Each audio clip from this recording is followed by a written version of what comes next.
पाचही पेड़ पापा बसवा कटावा मारो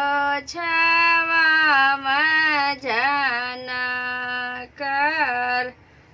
मारो छावा मजना कर घर में से निकलनी बेटी दुल्हनिया हो पापा से करनिया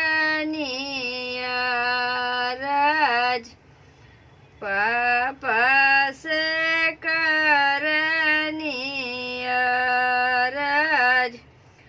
अच्छे से छावाया मोरे पापा मड़वा में बैठे तोर दामाद मड़वा में बैठे तोहर दामाद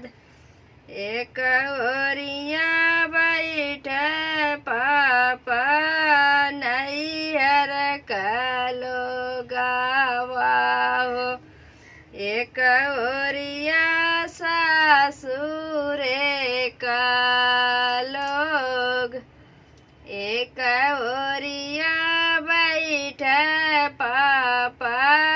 नैहर कालो गावा हो एक ओरिया सासुरे का लोग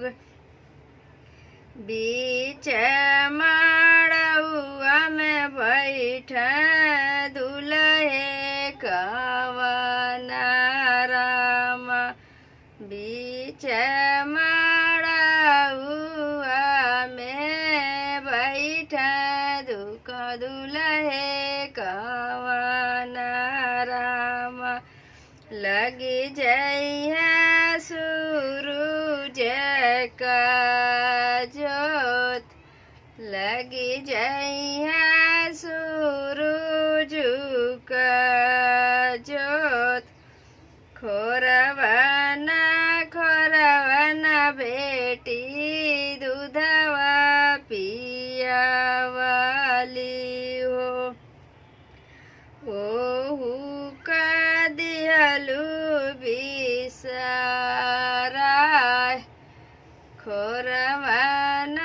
खोरवना बेटी दूधवा पिया वाली हो ऊहो तू दिहलू बिसराय जनत तरहला पापा बेटी हैन पाराई